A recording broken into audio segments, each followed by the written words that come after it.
Hi everybody, my name is Justin Stoney and I'm the founder of New York Vocal Coaching here in New York City. Welcome to episode 12 of Voice Lessons to the World, the show where we want to help you guys by answering your questions on singing from all over the world. I'll give you a chance to ask questions later, but our question for the week comes from Tori G in Utah. And Tori writes, "Dear Justin, do you have any advice on preventing cracking?"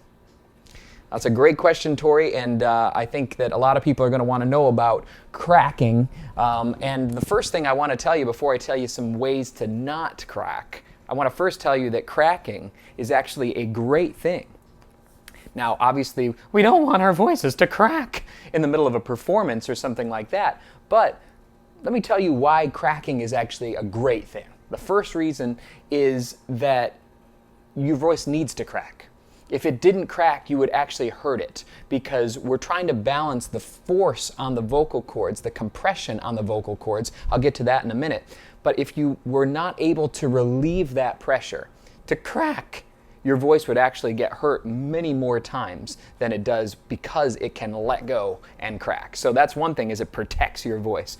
The second thing is for developing your mix. I want you guys, singers out there that are practicing a lot and working on your voices, to know that if you're not cracking a lot of times in your technique, you're probably not working on the mix correctly, because you've got to be able to crack as you're working. You need to get to the place where the voice wants to crack and work through that territory if you're going to develop a great mix. So cracking is a necessary part to your vocal progress. You got to be in the area where it wants to crack and crack a bunch of times if you want to see progress. So cracking is also a big part of your technical development. So now we don't want to really crack all the time. So how are we going to prevent it? Let's talk about compression. Compression is the means by which you're going to find the ability to not crack. If your chords come together really, really hard like this is a lot of compression. It's too much force. But then, this is the opposite of compression. I have air leakage through my vocal cords. But if I come together clean and solid, a little bit of compression, it sounds like a clear sound. Now, as I go higher, my chords are getting tighter, they're lengthening out, but they also have a tendency to come apart and to relieve the compression. And it becomes a balance of how much compression we're going to use as we go higher. If you use none, your voice will go into complete head voice way earlier than you want. If you use too much, you're going to be straining and gripping the chords. So as we go higher, what we need, Tori, and all singers, is to develop the ability to find gradations of compression. Not too much, not too little, but just right, and to fine-tune that as we go through our range. So that's something that you're going to get. And again, if you don't crack a little bit, you're not going to find the head voice side of things. And if you don't ever strain, actually, you're not going to find the balanced compression. We don't want strain, we don't want cracking, but we've got to have both of them to find that middle. So I'm going to give you a compression exercise. Your goal is not to squeeze it, and your goal is not to crack. Your goal is to find something right in between. But I'm going to give you a pretty hard consonant, as we talked about before, to give you a little bit of that compression. Try this sound for me. Just say, gig, gig, gig, gig, gig. Try that out. That's good. Now compare that feeling to this feeling. Just say, hoo, hoo, hoo. It's good.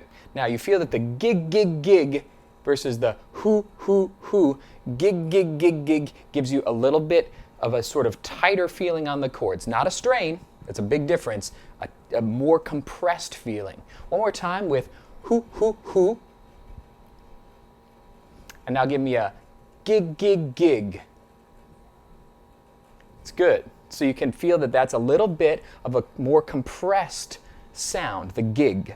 So now we're going to put this on pitches. This exercise you'll probably be able to take higher without cracking than something like a who or something else. So this is giving you a chance to balance your compression and reduce the amount of cracking. So guys are going to be down here. Gig, gig, gig, gig. And ladies up here. Gig, gig, gig, gig. And again, we're going to go all the way up. You're not going to strain it. You're going to try to not crack. You're just going to let the gig take care of your work for you. So here we go. Gig, gig, gig, gig. Great.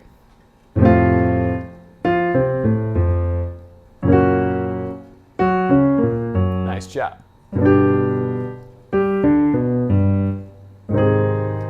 Gig, gig, gig, gig. Good.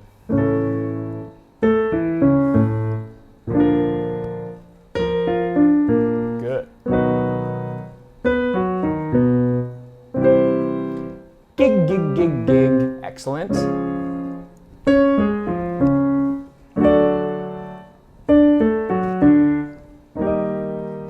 Gig, gig, gig, gig. Nice.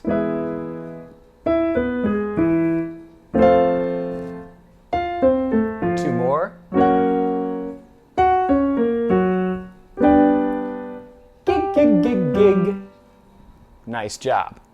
So, some of you might be able to go even higher than that, and some of you might have been cracking already, but that hard consonant and that sense of light compression, a light feeling of the vocal cords coming together, not being too separate, not being too gripped, that's going to help you to find a balance and not crack as you go higher. That is actually one way of accessing the mix. So that's compression for you. And I just want to throw one more thing in there about cracking. You also want to make sure that your breath support is intact, and we talked about that in the past. Okay, so you want to make sure your breathing is down here and not up here, because if you slam the air, the cords are going to say, you know what, I just can't deal with all this air that you're throwing at me. I'm going to have to get out of the way of all that air. So if you're over breathing, if you're pushing the volume, if you're getting louder as you go higher, the cords aren't going to like that. They might strain up and keep you from cracking for a while, but eventually the compression is going to be too much, the air is going to be too much, they're going to get out of the way. So you need to get the air deep in the body, and you need to make sure you have a steady kind of breath. Don't slam that air, or else you're probably going to crack more. So think about compression, do some compression exercises to get the light closure and the balanced closure.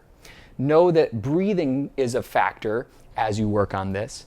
And then finally, like I say, cracking is a good thing. It protects your voice. It's just your cords going to a headier recipe than you wanted them to. You need to have it for protection, and you need to have it a bunch of times when you're working out your voice. If you're not cracking and you're only straining, you're only working one side of things.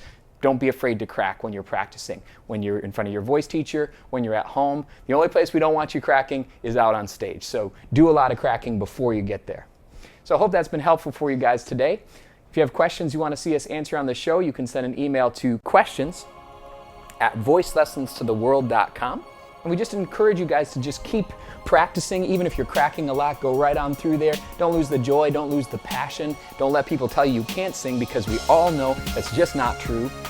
If you guys are in New York City, we encourage you to check out our website at www.newyorkvocalcoaching.com. Get with a great voice teacher in your area. If you guys like these videos, you can check out www.voicelessonstotheworld.com. I'm Justin Stoney. We'll see you next time.